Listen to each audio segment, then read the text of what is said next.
Hello students, I am your biology mentor Gajendra Rathore और आज के इस वीडियो लेक्चर में हम डिस्कस करने वाले हैं बायोलॉजी के सैंपल पेपर 1 को कि रेजोनेट में किस तरह के आपके क्वेश्चंस पूछे जाने वाले हैं और किस तरह से आपको उन क्वेश्चंस को सोल्व करना है। तो देखते हैं हमारा पहला क्वेश्चंस की किस तरह के क्वेश्चंस आने वाले हैं।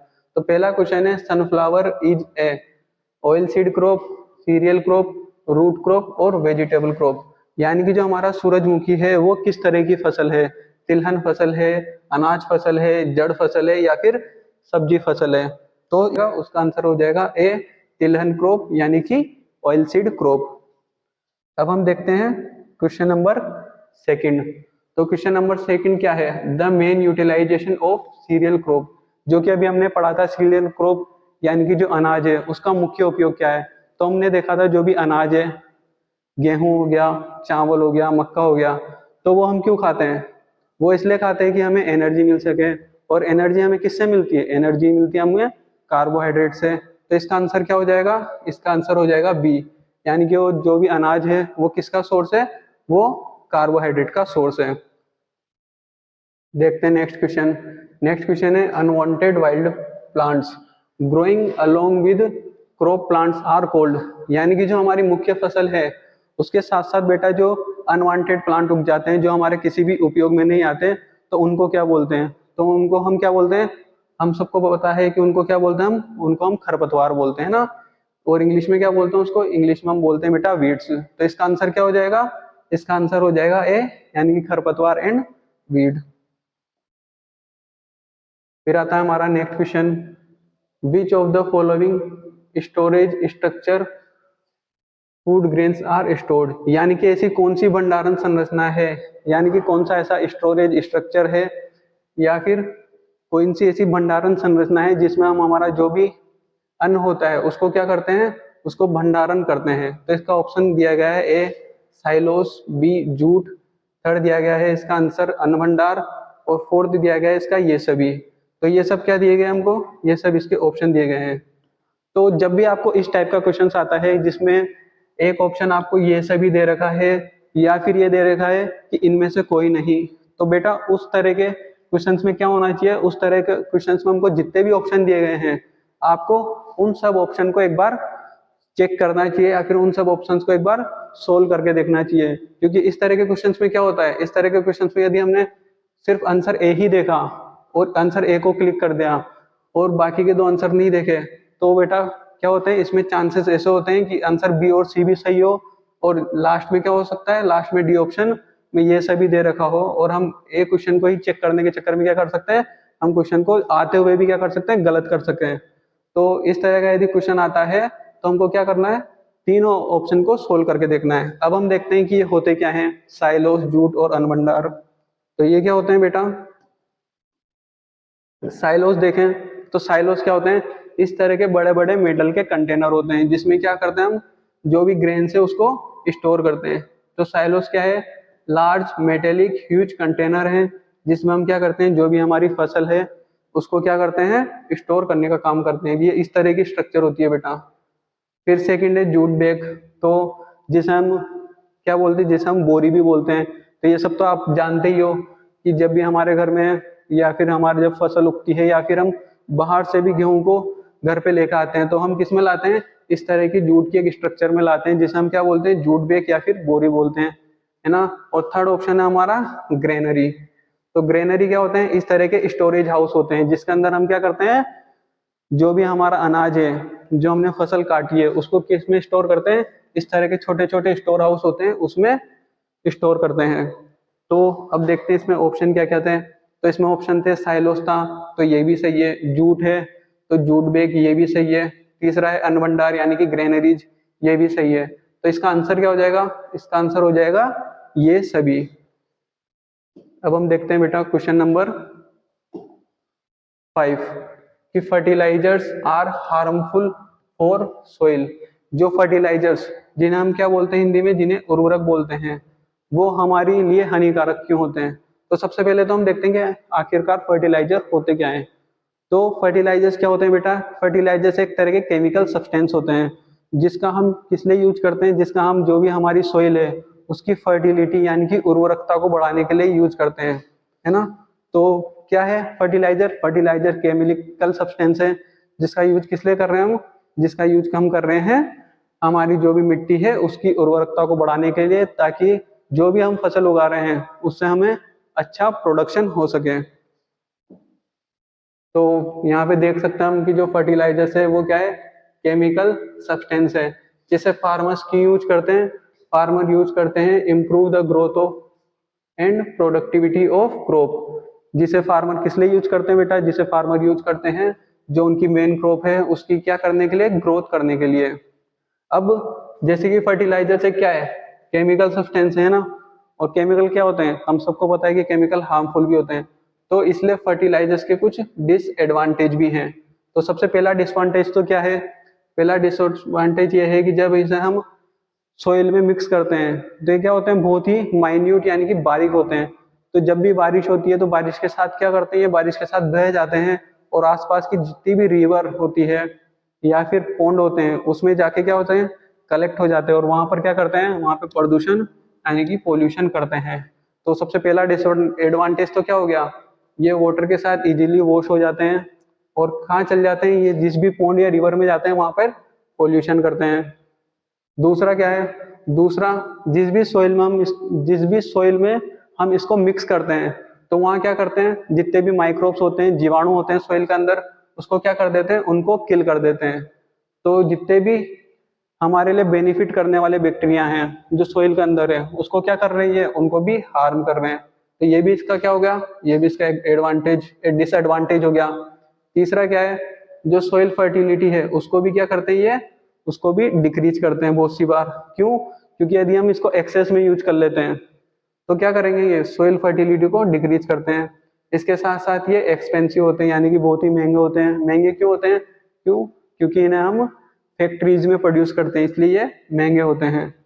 इसके अलावा एक और डिसएडवांटेज ये है, यदि हम इसको अधिक मात्रा में यूज करते हैं यानी कि प्रॉपर अमाउंट में यूज नहीं करते हैं तो क्या करते हैं? जो सोइल का नेचर है उसको क्या कर सकते हैं?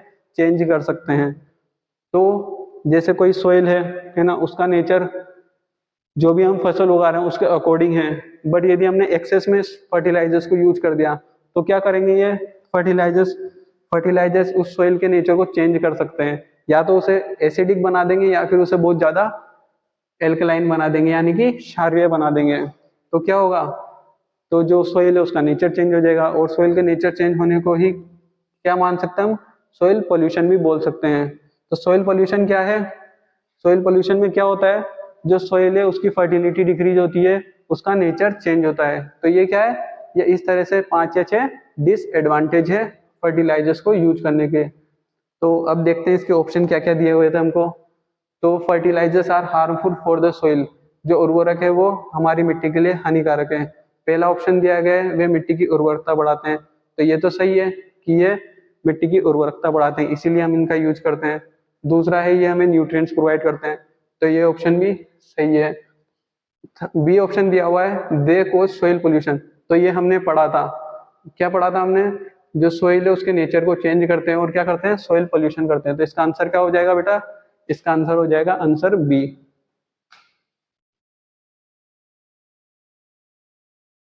अब हम देखते हैं next question number 6। The exception of cell theory. Cell theory कोशिका सिद्धांत का अपवाद क्या है? ऐसा कौन सा ऑर्गेनिज्म या फिर जीव है जो कोशिका सिद्धांत को फॉलो नहीं करता? इससे पहले हम देखते हैं कि सेल थ्योरी आखिरकार होती क्या है ना। तो सेल थ्योरी क्या होती है? सेल थ्योरी बेसिकली दो साइंटिस्ट थे, स्लाइडेन एंड स्वान, इन्होंने मिलकर दी थी। इन दोनों ने क्या बताया सेल थ्योरी में? इन्होंने बताया कि जितने भी एनिमल्स हैं या फिर जितने भी प्लांट्स हैं वो किससे मिलकर बने होते हैं? सेल से मिलकर बने होते हैं, है ना। और सेल क्या है? स्मॉलेस्ट यूनिट है किसी भी लिविंग ऑर्गेनिज्म की। तो क्या बताया इन्होंने? All the plants and animals are composed of cell, यानी कि जितने भी प्लांट्स और एनिमल है वो सोइल से मिलकर बने हैं। और cell is the basic unit of life. जो सेल है वो हमारी लाइफ या जीवन है उसकी बिल्कुल बेसिक यूनिट है ना। अब क्या होता है? जितने भी लिविंग ऑर्गेनिज्म है वो क्या किसको फॉलो करते हैं? वो सेल थ्योरी को फॉलो करते हैं। बट इसका क्या है? इसका एक एक्सेप्शन है।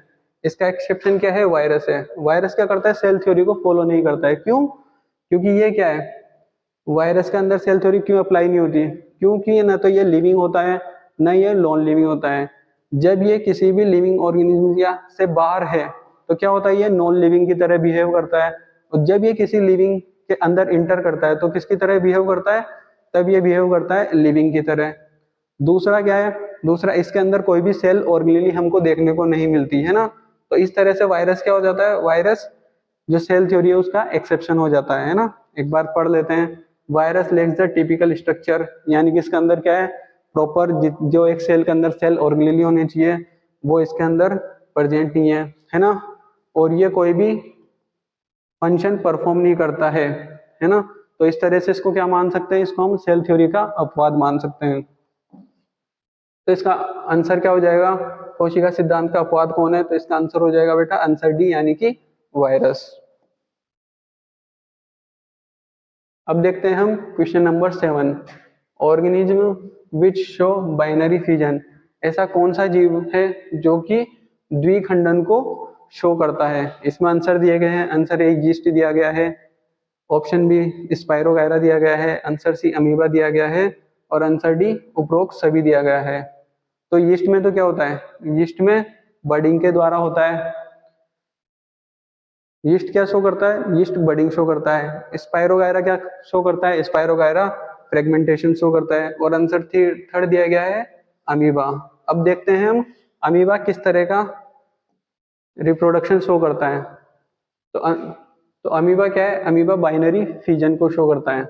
बाइनरी फिजन देखते हैं, बाइनरी फिजन होता क्या है। तो बाइनरी फिजन का हिंदी में देखें तो हिंदी में इसका मतलब क्या होता है, द्विखंडन, यानी भी किसी भी चीज का किसमें टूटना, दो भाग में टूट जाना, इसी को क्या बोलते हैं, फिजन बोलते हैं ना। तो अमीबा क्या होता है, जब अमीबा रिप्रोडक्शन करता है यानी कि एसेक्सुअल रिप्रोडक्शन करता है, तो ये क्या होता है, जैसे ये एक अमीबा है तो ये क्या करेगा, ये दो अमीबा में टूट जाएगा। इसी प्रोसेस को क्या बोलते हैं हम, इसी प्रोसेस को हम बोलते हैं बाइनरी फ्यूजन, है ना। और ये किसका तरीका है, ये एक तरह से एसेक्सुअल रिप्रोडक्शन का तरीका है ना। क्यों, क्योंकि इसमें कहीं पर भी क्या हो रहा है, रिप्रोडक्टिव ऑर्गन काम में नहीं आ रहे हैं, जो पूरा एनिमल है वही दो पार्ट में डिवाइड हो रहा है, इसलिए इसको क्या बोलेंगे हम, इसको एसेक्सुअल रिप्रोडक्शन बोलेंगे। तो इसका आंसर देखें तो इसका आंसर क्या हो जाएगा बेटा, तो ऐसा कौन सा जीव है जो द्विखंडन यानी कि बाइनरी फिजन शो कर रहा है, तो इसका आंसर हो जाएगा सी, जो कि हमारा क्या है, अमीबा है।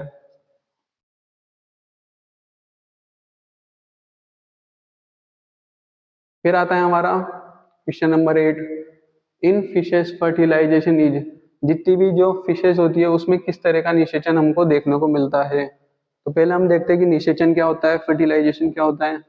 तो फर्टिलाइजेशन क्या होता है, फर्टिलाइजेशन एक ऐसी प्रोसेस है जिसके अंदर जो मेल गेमिट होते हैं, जो मेल प्रोड्यूस करता है, और जो फीमेल गेमिट होते हैं जो फीमेल प्रोड्यूस करता है, उन दोनों का फ्यूजन होता है ना।